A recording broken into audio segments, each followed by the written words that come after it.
Hi, it's Michael Senoff with Michael Senoff's HardToFindSeminars.com. The title of this interview is called Autism, Genes, Fingerprints, and Caffeine, Surprising Things You Should Know About Your Health.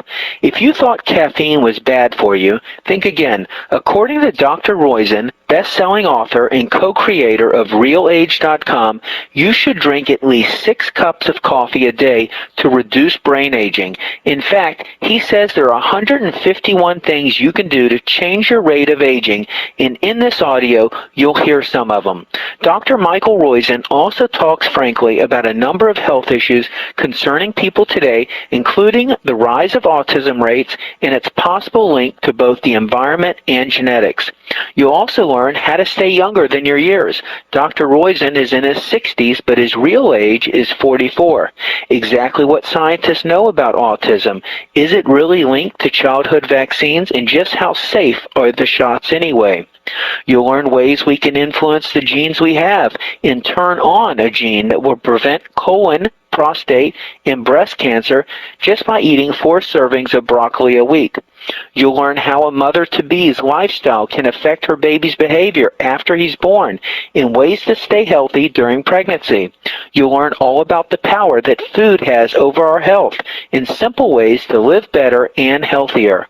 You'll learn exactly how fingerprints are formed and what makes each one unique. As a physician of internal medicine and co-author of the U series of health books, Dr. Roizen knows his stuff when it comes to many different health issues, and he shares a lot of that information in this quick interview. I hope you enjoy.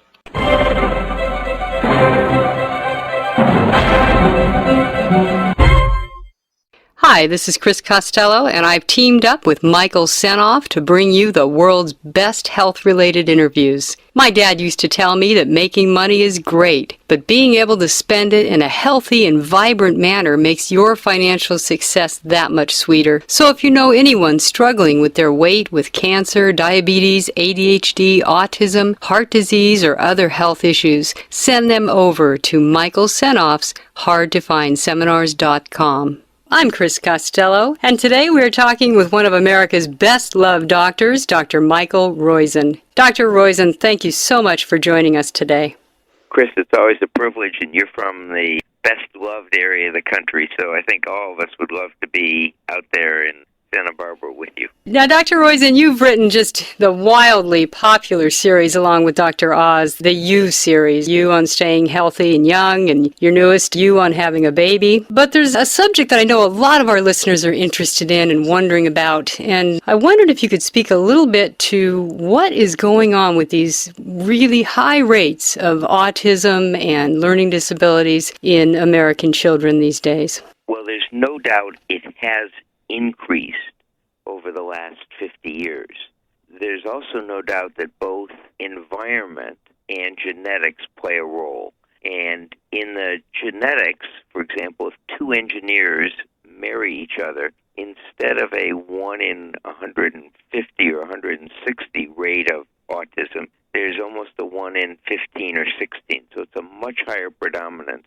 And obviously, the engineers reflect a genetic personality trait that may have more genetic basis. On the other hand, there also is an increase in some polluted areas where the farmers had specific wells they drew from.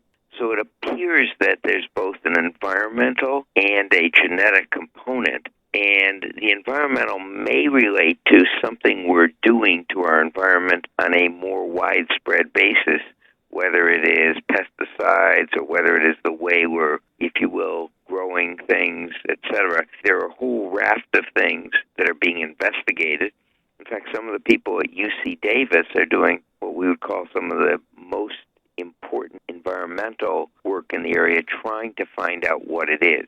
What we know that it isn't from pretty darn good studies now is we know it isn't the mercury content of vaccines or at least any one vaccination. Yeah, well, I want to ask you about that because I know there's so much anecdotal information from parents that they see their kids get a vaccination and then they just freak out because that day or that night, the child has a fever. There's lots of stories out there, which I'm sure you've seen too.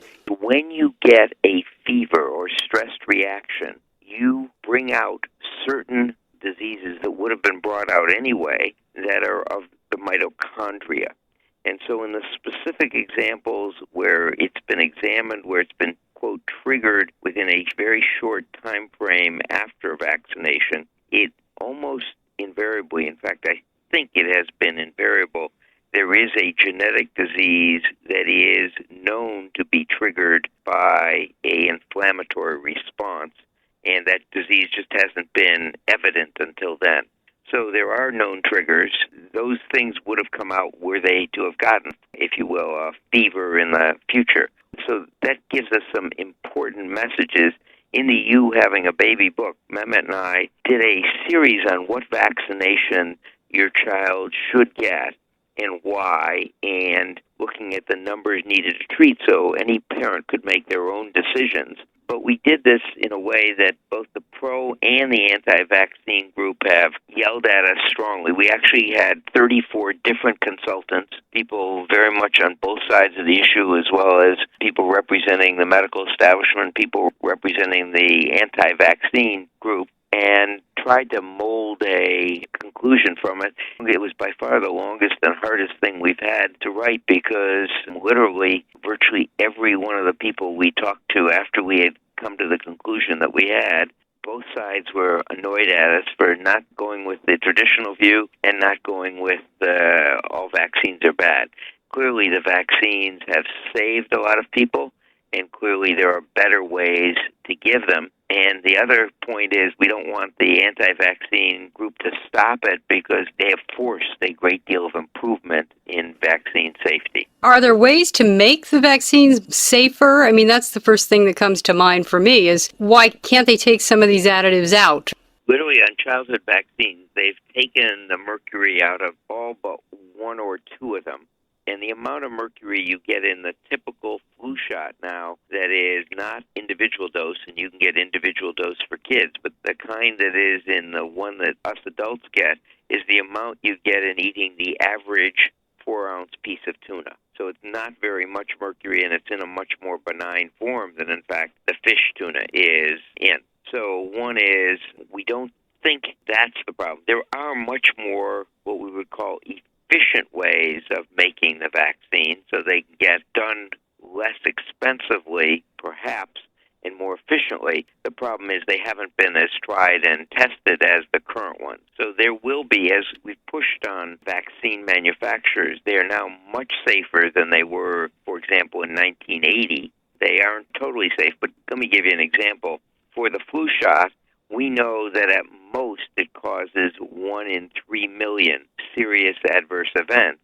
Yet at the same time, we know it prevents 1 in 36,000 people at a minimum who get vaccinated from dying. So the benefit to risk ratio is at least 100 and maybe 10,000 to 1. So we've gotten them to the point where, from a serious adverse effect, there is a substantial benefit to risk standpoint. On the other hand, the way they're given in multiples when you're newborn, etc., there are ways, and that's what we go into in that toolbox in the back of the book, of schedules and ways of giving them which we think will be much safer and have the theoretical benefit of being much safer. There isn't enough data because they haven't been tested in that way. Well, and that must have been fascinating to be in the middle of those groups, as you mentioned. Well, we often did this on radio. Mehmet and I host Oprah Radio, a medical program for an hour a day. And so we would often have the people on radio with us while we were hashing this out. And we got some pretty violent arguments in the studio. We were really surprised with the, the heat of the situation rather than actually the substance of it. It's gotten polarized, much like politics, where it doesn't need to be. And that's why we think we came to a rational and non-polarized idea when we got through, and we said that both sides were mad at us. Newt Gingrich, who we were interviewing on another topic one day, said, well, you got both sides mad at you. You must be right at the right point. And so you've got these recommendations in You Having a Baby. Right, but we put things we couldn't get into the main text that we thought only some people would read. We put in appendices, or what we call toolboxes, at the end. And so one of them is, for example, Pop's Pregnancy Recipes. It's a tool for dad to make recipes for mom. They're easy. You make them in under 30 minutes, start to finish. Even a doc, even Mehmet and I can make them, which is how we tested that we could make them. We both had to make them. And we put them there in the back. So there's fertility issues. There is a plan on, if you will, all the things Pop should do on the way to the hospital or what to plan for. There's an exercise tool. There's how to choose your OBGYN and how to choose your pediatrician. And there's a guideline for medications and toxins. Well, obviously, not everyone is going to read that as they will read about how to eat during pregnancy or what vitamins to take or why certain things are good and certain things are bad, or about epigenetics, which is how you lay genetics of the child on top of the genetics you and your partner have given the child. There are a lot of things in there, but the toolboxes we thought only some people would read. For more interviews with the world's top health and medical experts, go to Michael Senoff's hardtofindseminars.com. Right, and Dr. Roizen, that was one of the things we wanted to talk with you about. I mean, the You series is wildly popular, obviously. We know that You Staying Young was, I think, the number 3 best-selling book in the world, and I think part of that is it's so reader-friendly. And one of the things I just loved in You Having a Baby was your analogy with the whole DNA and the genes to each partner bringing their favorite recipes, and that kind of explaining epigenetics in that way. Because for a lot of people, that's a big word. Right, epigenetics is only epi on top of genetic. And just imagine, and I'll use the analogy we use in the book, that you bring all your family recipes, and let's just say you're a woman, and he brings all his family recipes. So you've got this stack of recipes. Well, you wouldn't know which ones were useful unless you put Post-it notes on top of them. And that Post-it note helps you pull that out faster and use it. Well, that's just what epigenetics is. So it doesn't change the underlying genes. It just changes whether you like to use it, or in fact you might put things with a gray Post-it note on them when you don't want to use it. And that's exactly what the body does. For example, if you undernourish yourself during pregnancy, let's say you're bulimic and you undernourish yourself, the child thinks he's going to be in a starvation mode and learns to slow down his metabolic rate. Well, the way he does that is by posting a note on top of a gene that might have normal metabolism and say, go into slow mode. And so it is, or don't be red, if you will, that protein that ups metabolism. Don't get this red, skip that one. So you don't produce that protein, which increases your activity, so you've got slower activity or slower metabolic rate.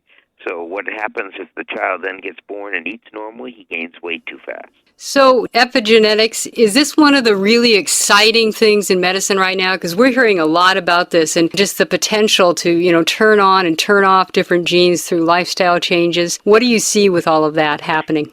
Well, we'll get to know much more in 5 to 7 years when we have really inexpensive tests to measure your genome. So we'll know, do you have the GSTM1 gene? And if you do, does broccoli turn it on in you as it does in the vast majority of people? Why am I mentioning that? Well, that's just one of, whatever it is, 26,000 genes you might have. And if you've got the active form of that, you can produce a protein that causes breast and colon and prostate cancers to commit suicide. And we know it's pretty easy to turn it on. Most people eat 4 servings of broccoli a week. That's only 4 handfuls, and it stays on for about a month. So it's pretty easy to turn that gene on and, in fact, get rid of breast, colon, and prostate cancer cell growth, get most of those cells to commit suicide by doing that. So they're pretty easy ways that we will know how to influence the genes we have. Right now we know only a few, such as the GSTM1 gene and the RAS family of genes, which promote colon, breast, and prostate cancer. We know that saturated fat and sugar turn those genes on, and that by avoiding those foods, you can reduce those promoter genes that promote colon, breast, and prostate cancer.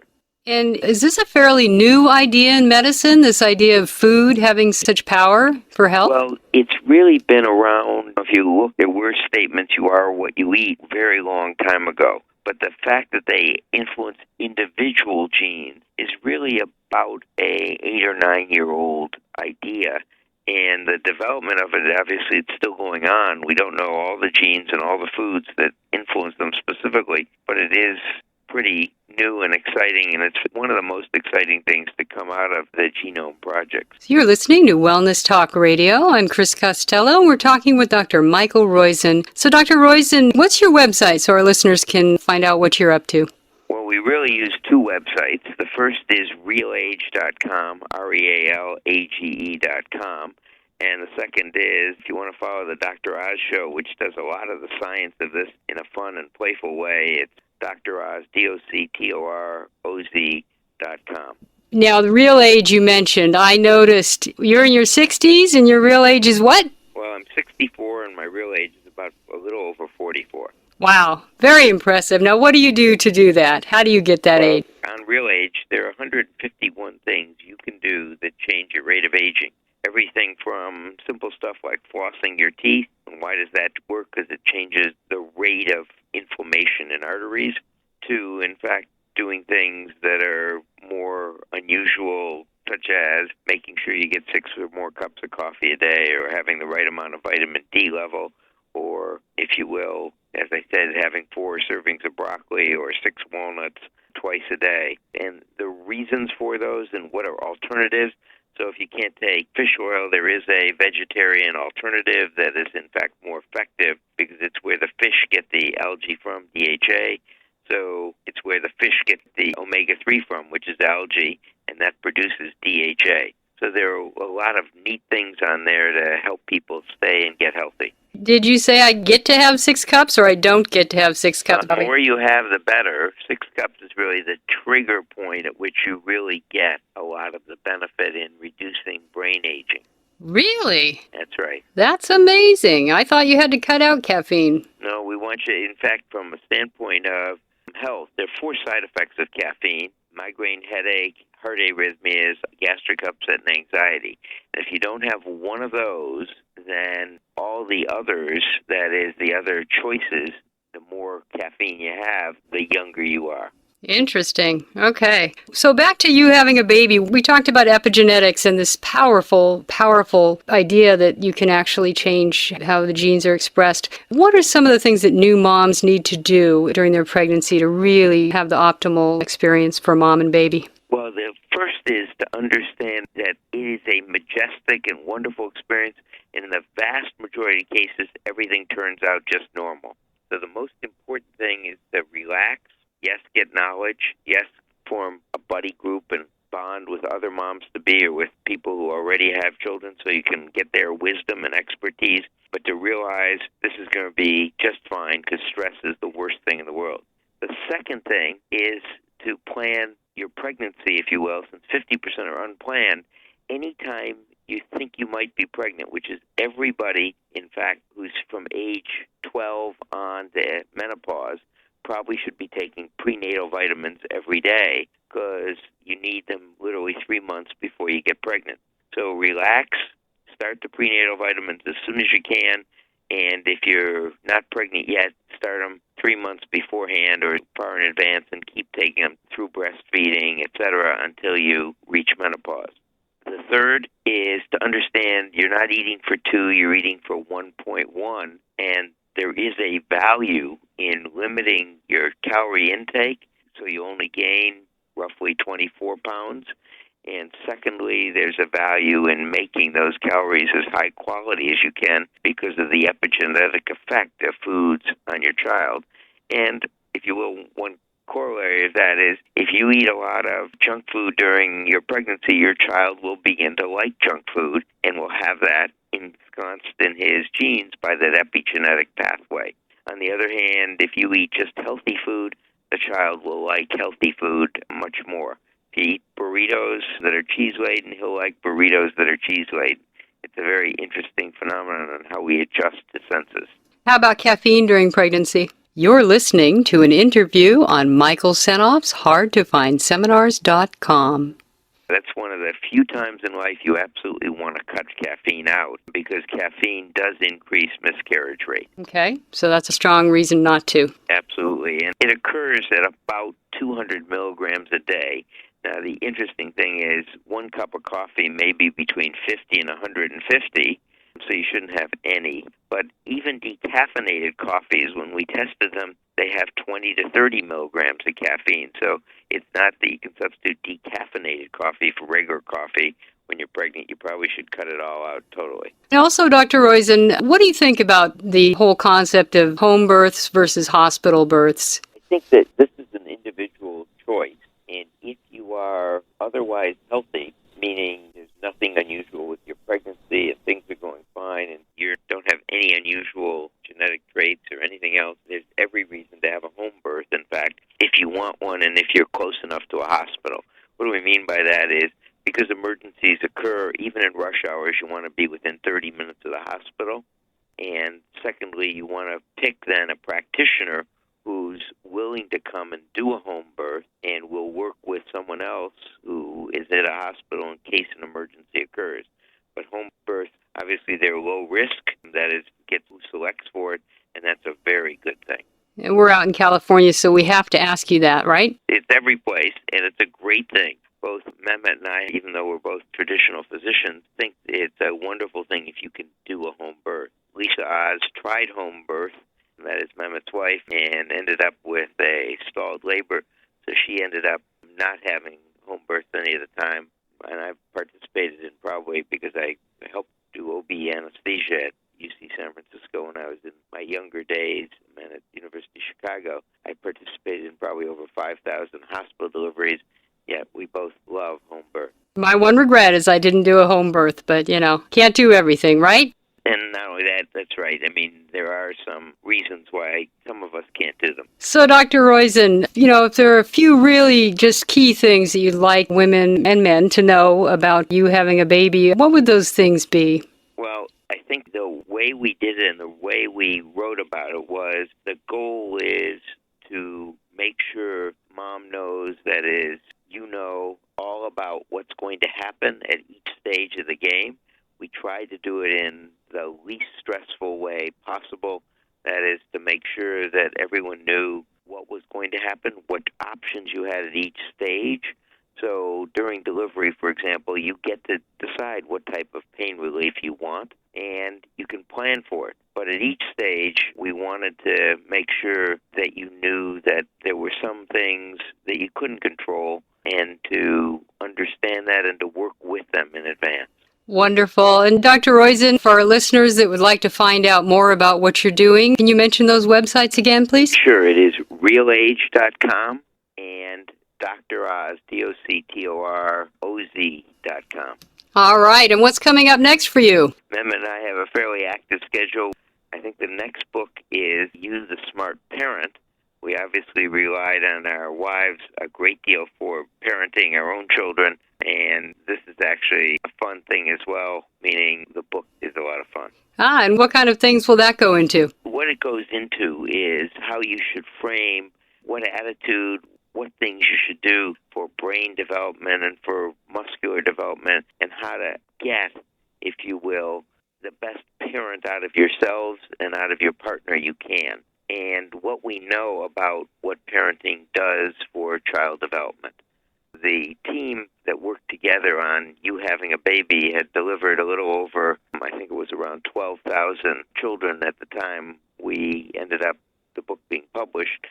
This book, we've only had, I think it is 18 children among us in the team, but we have 2 pediatricians, including my wife who's a developmental pediatrician, helping us a great deal in the book. And that's a logical progression after having a baby. It is good to know what to do with it afterwards, isn't it? We aren't through with it, but we always learn so much. So in writing You and a Baby, we learned, for example, why fingerprints are so unique and so different and how they get formed. I don't know if you know that when you're in utero, you hold on to the side of the amniotic fluid cavity, the womb, and you push against your own placenta. That pushing, the ridges on the placenta, indent your fingers, and they're what give you the swirls.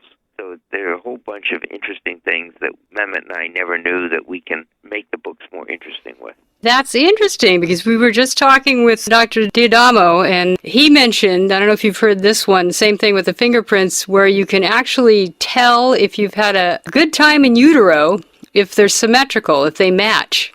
Have you heard that one? Yeah, I don't know that. That means both arms are up. Yeah, I thought that was fascinating, so I can't wait. I've got to go get a fingerprint thing. And Well, Dr. Roizen, we want to thank you so much for joining us on Wellness Talk Radio. And why don't you mention that website one more time so people can find you? Of course, they can Google your name, too. You got the third best-selling book in the world. I imagine they can find you pretty easily. It's RealAge, RealAge.com, and Dr. Oz, DoctorOz.com. Well, thank you so much. Thank you. That's the end of our interview, and I hope you've enjoyed it. For more great health-related interviews, go to Michael Senoff's HardToFindSeminars.com.